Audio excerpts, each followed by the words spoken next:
Bom, ah, eu vou fazer passo a passo aqui de um exercício semelhante, mesma planta, mas com dados diferentes dos que eu passei. Então ele tem concreto de 20 MPa e aço de CA25, ambiente industrial, uma laje com 3 centímetros de reboco com revestimento com carga de 1,3 kg por metro quadrado, uma carga variável de 2 kg por metro quadrado. Na parede tem um bloco de 12 centímetros, bloco maciço, tijolo maciço cerâmico, tem uma massa específica de 18 kN por metro cúbico.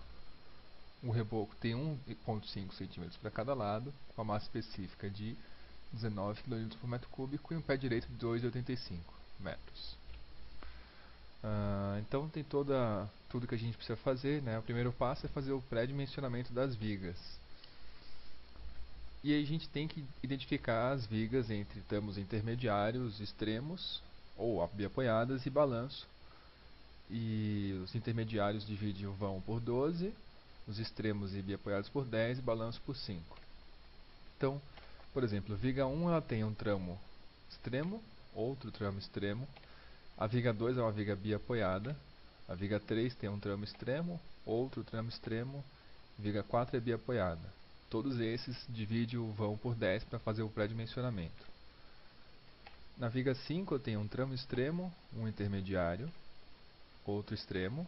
Viga 7 é a mesma coisa, extremo, intermediário, extremo.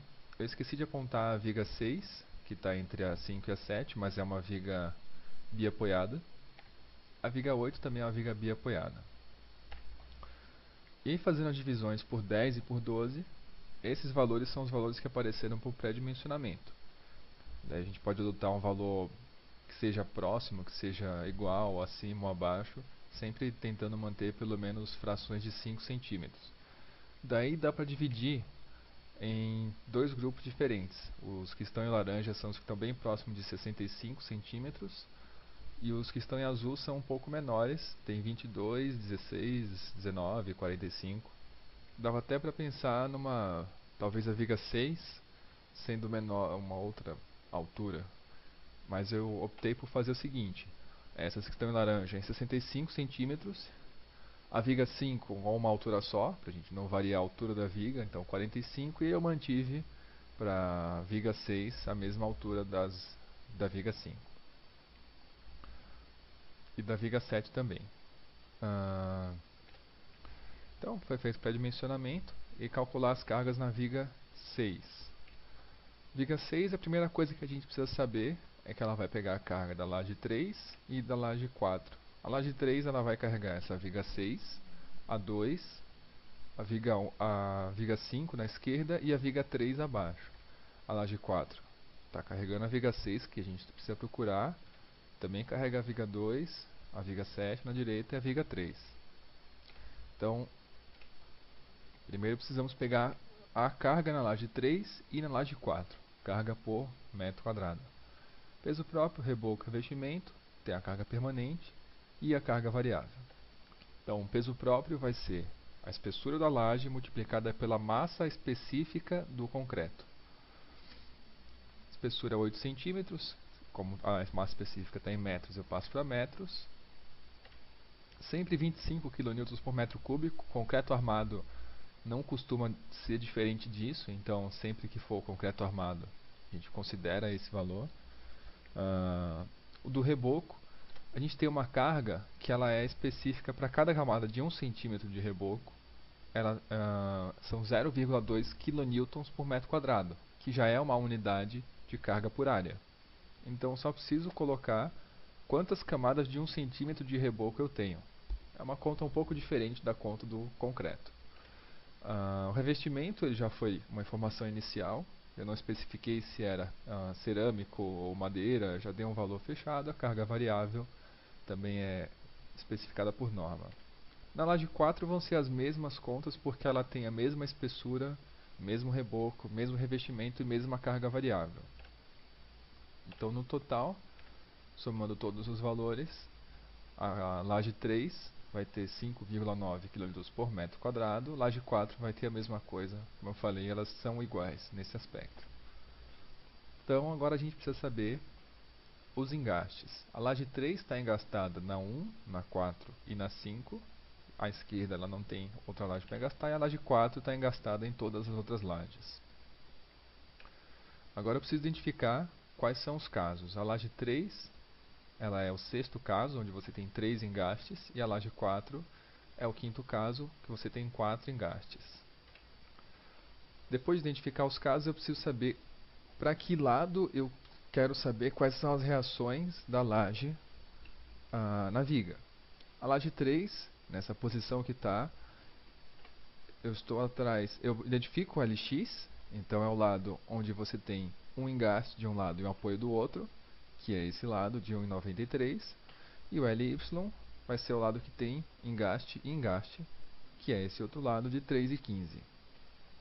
Eu preciso saber qual que é essa reação do lado direito da laje, e eu preciso saber aqui qual R que é. Nesse caso tem o R3, que é o lado do engaste do LX. Na laje 4, o LX vai ser o menor lado, que vai ser o 93, e o LY vai ser o maior lado, que é 3,08. E eu preciso saber o lado esquerdo, que para essa laje do quinto caso é o R1, que é a reação no engaste do lado que está o LX. Então, para a reação da laje 3, eu sei que é o sexto caso, tenho a carga por área, o LX e o LY, e estou atrás do R3. Para calcular R3, vai ser a carga, que é a carga total, somando permanente e variável. Nessas lajes não tem carga de parede, multiplicado pelo coeficiente V3, multiplicado pelo LX. Então eu vou na tabela do sexto caso, eu preciso saber quanto é LY sobre LX. LY 3,15, LX 93, dá 1,63. Eu pego a linha mais próxima, 1,60, e eu quero o coeficiente V3 para fazer a viga que eu estou procurando. Então eu vou na coluna do V3, 0,250. Coloco na fórmula.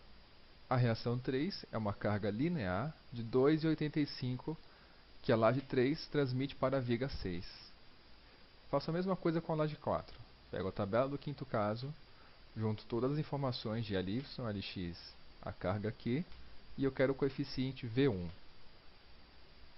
Divido LY por LX, deu 1,60, vou na linha do 1,60, coluna do V1 que eu estou buscando, 0,250, coloco os valores, 2,85 kN por metro. Também uma carga linear que passa para a viga V6. Então eu tenho a viga com a parcela das duas lajes de carga. O que vai carregar uma viga? Já calculei a carga das lajes, ainda tem a carga do peso próprio, as paredes que tiverem em cima da viga, e o que eu orientei, considera que todas as vigas desse exercício têm uma parede em cima, parede de 15 e a viga também de 15. Pode ser que tenha outras vigas e pode ser que tenha pilares. Então, a das lajes eu já junto as duas cargas, da esquerda e da direita, 5,70. Agora o peso próprio. A gente tem a viga, que tem uma base e uma altura. O peso próprio vai ser base vezes altura vezes massa específica do concreto armado. A base dessa viga é 0,15, que é igual à largura da parede. A altura que a gente fez pelo pré-dimensionamento escolheu um valor 0,45 e 25 é a massa específica do concreto armado, 25 kN por metro cúbico. Total dá uma carga linear de 1,69 kN por metro. Essa carga vai ser igual para todas as vigas que tiverem 15 cm de base e 45 de altura. Então já tenho carga do peso próprio. Agora eu vou olhar a carga das paredes.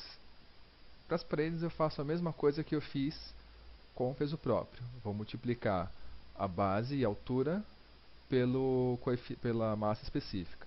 No caso, a parede ela vai ter uma camada de reboco, uma camada de bloco e uma camada de reboco. Juntando os três, a parede vai ter 15.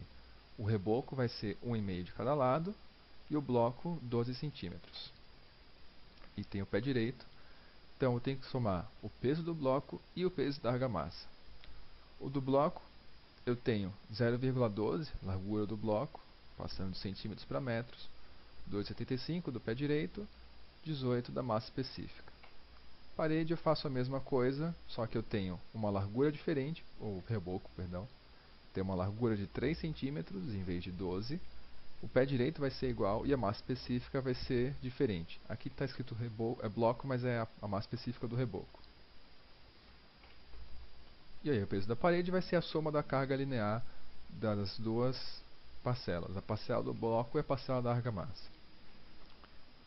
Então eu tenho a carga da parede sobre a viga. Não tenho outras vigas apoiadas na viga V6. Também não tenho pilares em cima da viga V6. Então, pré-dimensionei e calculei as cargas na viga. Agora, calcular as reações de apoio. Então, eu tenho a viga V6. Como que eu sei que quem está apoiada em quem? V2 está apoiada em V6 ou V6 está apoiada em V2? Se a gente prestar atenção, a viga 2 e a viga 3 estão apoiadas em pilares. A viga 6 não tem nenhum apoio de pilar. Então, ela não conseguiria ser uma viga capaz de apoiar alguma outra coisa, já que ela não tem nenhum apoio. A viga 2 está apoiada no pilar, a viga 3 também. Logo, a viga 6 precisa do apoio das outras duas vigas. Então, eu vou calcular as reações de apoio. Eu tenho a viga 3, minha viga 6 apoiada à esquerda na viga V3, à direita na viga V2, e eu tenho todas as cargas distribuídas. Tenho a carga da parede, 7,78. Tenho a carga da laje 4, que está do lado direito. Tenho a carga da laje 3, que também está na viga toda, vindo pelo lado esquerdo. E o peso próprio, em 69. Então, eu vou somar todas as cargas distribuídas. Então, eu tenho essa viga com a carga total distribuída de 15,17. Reação de apoio vai ser 14,64 kN em cada apoio. E o momento fletor, se eu quisesse dimensionar essa viga pelo momento fletor, 7,1 kN/m. O que é essa reação de apoio que a viga está exercendo sobre a viga V3 e a viga V2? Se a viga V3 e a viga V2 precisam empurrar com 14,64 kN para cima para que a viga 6 fique apoiada, significa que, do ponto de vista da viga V3, a viga 6, que está em cima dela, é uma carga concentrada com o mesmo valor da reação de apoio. Então, para a viga que está em cima, a viga 3 é um apoio, e para a viga que está embaixo, a viga 6 é uma carga. E aí eu apresentei o esquema estático, calculei as reações de apoio. Para calcular as cargas da viga 6, eu preciso ver quais lajes estão carregando, quais são as cargas. Ela vai ter peso próprio, vai ter lajes. Então, tem a laje 3, a parcela que está virada para ela, laje 4, a laje 5. Qual que é a diferença da laje 5 para as lajes 3 e 4? A laje 5 é uma laje armada em uma direção. Então, ela vai ter uma distribuição diferente de carga. Tenho também a laje 2, que também é armada em duas direções, assim como a 3 e a 4. Tenho uma parede ao longo da viga. Tenho outra viga, no caso, que é a viga V6, e não tenho pilares. O peso próprio vai ser o mesmo cálculo que foi apresentado antes. A base vezes a altura vezes massa específica do concreto armado. Diferença é que, nesse caso, a altura é 65 centímetros. Eu tenho as lajes 3 e 4, que eu já sei quais são os casos, que é quinto e sexto caso. Já tenho LX, LY. LX e LY vão se manter. O que vai mudar é que agora eu quero saber a reação que está embaixo, que no caso 6 é o R2 e no caso 5 também é o R2.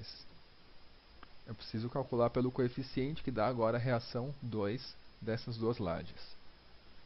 Então eu volto com meus dados, eu tenho a carga, o LX e LY, que são a mesma coisa para essa laje.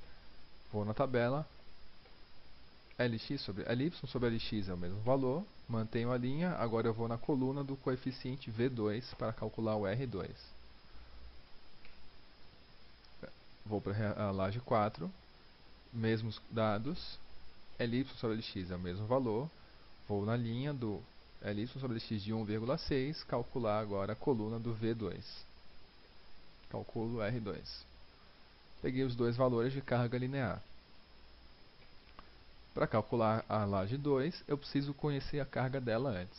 Faço o mesmo procedimento que eu tinha feito para as outras lajes, peso próprio, reboco, revestimento, fazendo a carga permanente, junto com a carga variável. A diferença para as outras lajes é que essa tem uma espessura de 0,12.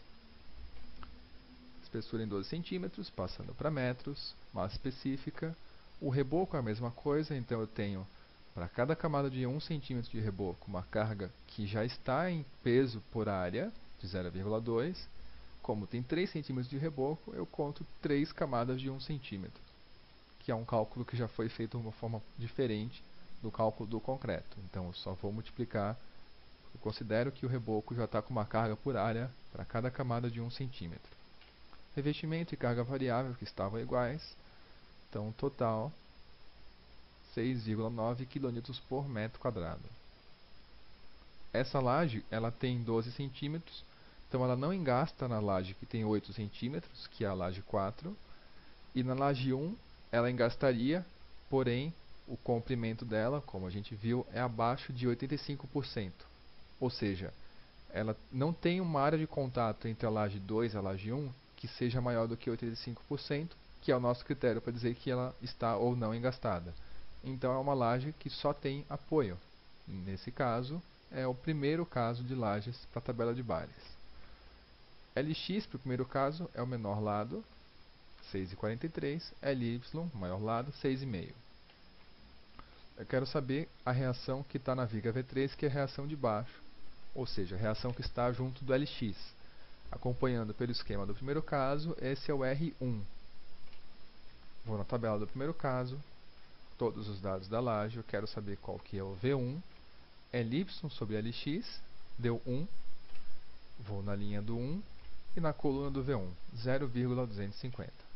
Coloco o valor e calculo a reação que dá uma carga linear que a laje 2 transmite para a viga 3, que é o que eu estou procurando. No caso da carga da laje 5, o cálculo é a mesma coisa, eu mudo a espessura da laje para 10 centímetros, massa específica do concreto não muda, o reboco, o revestimento, carga variável não muda. Meu total deu 6,4 kN por metro quadrado. O que vai mudar agora? A laje 5 ela é armada em uma direção, porque ela tem um lado que é mais do que o dobro do outro lado. Então ela funciona como se fossem várias lajes apoiadas apenas nos dois lados. Ela não considera os apoios nas outras laterais. E ela tem uma carga de 6,4 kN por metro quadrado. E eu tenho então uma laje que está engastada num lado e apoiada no outro. E eu posso dizer que essas lajes, como elas são armadas em uma direção, nós consideramos como se fossem várias vigas emparelhadas. Quando eu tenho uma viga com um lado engastado e o outro lado em apoio e uma carga distribuída uniforme, a minha reação no apoio é 3/8 da multiplicação do comprimento da viga pela carga distribuída. Nesse caso, o comprimento é o LX, a carga Q, que eu conheço, e a reação no engaste é 5/8 do comprimento multiplicado pela carga distribuída. Então, com esse valor de carga 6,4 kN por metro quadrado, a reação V4 vai ser 3/8 de LX, que é 2,23, multiplicado por 6,4, que é a carga. Então ela tem uma carga linear no apoio de 5,35, que seria na viga V4. Na viga V3, que é a parte de cima onde está o engaste, 5/8 de 2,23, que é o LX, por 6,4, que é a carga distribuída por área. Dá um total de 8,92 kN por metro.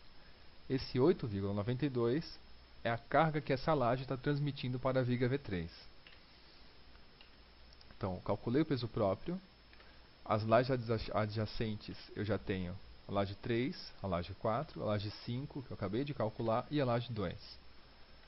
O peso das paredes, como são as mesmas paredes que eu usei para a viga V6, eu já tenho o peso da parede. Se eu tivesse outro tipo de parede, talvez uma parede de 20 centímetros ou um outro pé direito, eu calcularia novamente.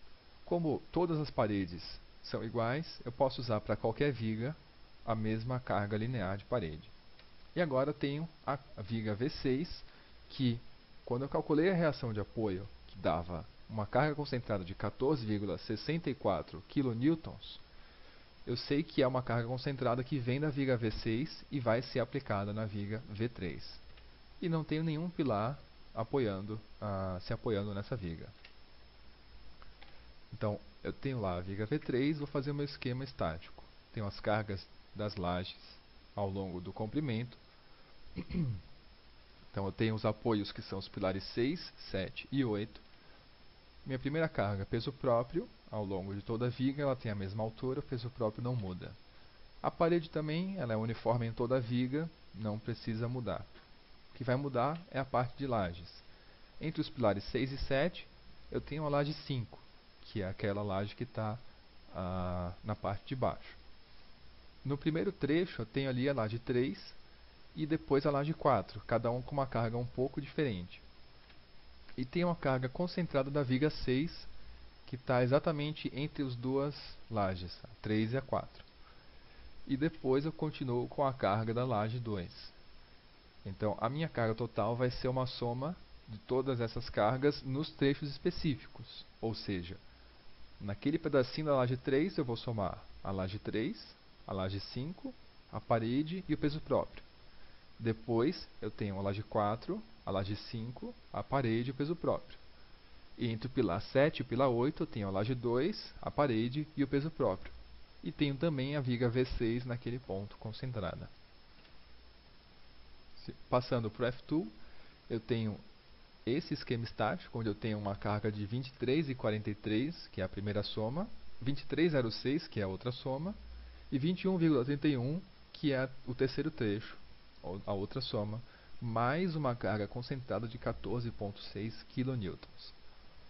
Calculando, me deu esse resultado, onde eu tenho as reações de apoio nos três pilares, ou seja, essa reação de apoio é a carga que a viga está transmitindo para cada um desses pilares, mais os momentos máximos positivo, 74,9, negativo, de 119,8 e positivo novamente de 58,4.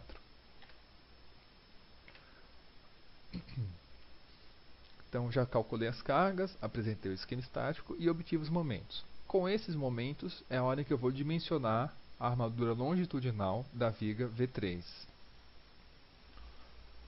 Bom, para fazer o dimensionamento da armadura longitudinal da viga V3, a primeira coisa que eu preciso fazer é identificar a altura útil D. Então eu tenho a altura útil vai ser a altura total H, descontando o cobrimento nominal. Como que eu vou saber qual que é o cobrimento nominal que eu preciso ter nesse projeto? Então eu tenho que saber qual que é o ambiente, ir para a tabela da NBR 6118 e ver qual é a classe de agressividade ambiental e o cobrimento nominal relativo a essa classe. Nesse exemplo é um ambiente de classe 3. Para vigas, o mínimo de cobrimento, segundo a norma, é 40 mm. Então eu tenho minha altura D, que vai ser a altura útil, vai ser igual a 0,65 metros, que é a altura da viga de 65 centímetros, descontando o cobrimento nominal de 4 centímetros ou 0,04 metros. Total de 61 centímetros de altura útil. Sigo para o cálculo do K6, onde eu vou encontrar depois um K3 na tabela. Com o K3 eu calculo a S. O K6 eu já tenho os dados da altura útil, a base da viga de 15 centímetros, os três momentos fletores que eu obtive naquele diagrama. Primeiro o momento de 74,9, que era o positivo, depois o momento negativo de 119,8 e outro momento positivo de 58,4. Aplicando a fórmula para os três, eu tenho um K6 de 74,2, o outro de 46,59, 95,57. Com esses três valores de K6, eu vou para a tabela, aqui está dividido em duas, e eu tenho que saber qual que é o concreto que eu estou utilizando e qual que é o aço que eu estou utilizando. Nesse caso, a gente está utilizando o concreto de 20 MPa. Então, eu pego o valor do K6, que é 74,52, procuro a linha mais próxima e vou nessa linha até a coluna do aço que eu estou utilizando, que são as duas últimas colunas, são as do K3, e a gente está usando o aço CA25. Então eu cruzo a linha e a coluna e encontro o valor do K3, que é 0,703. Para o segundo, K6 de 46,59, achei a linha mais próxima, vou até a coluna do aço CA25, 0,752. Terceiro, K6, 95,57, achei a linha mais próxima, encontrei o valor 0,688. Com o valor do K3, eu passo para o cálculo do AS, que é a área mínima de aço na seção transversal. Então eu tenho um momento de 74,9, a altura útil vai ser 61 centímetros, o K3 calculado, aplicando a fórmula, eu tenho primeiro AS 8,63, segundo AS para o momento negativo 14,77, terceiro AS para o outro momento positivo 6,59. Agora eu passo para a tabela de aço.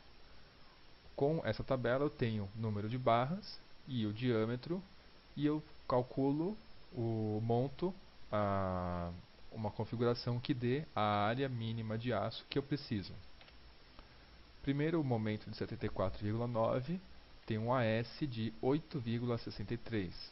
Por exemplo, 3 barras de diâmetro de 20 milímetros atendem a essa área de 8,63. Segundo momento negativo, 119,8. AS de 14,77, por exemplo, 5 barras de 20 atendem essa condição. Terceiro momento, 58,4, AS de 6,59, 4 barras de 16 atendem essa condição. E é isso. Não vou... Existem outros dimensionamentos, mas para armadura longitudinal a gente pode parar por aqui.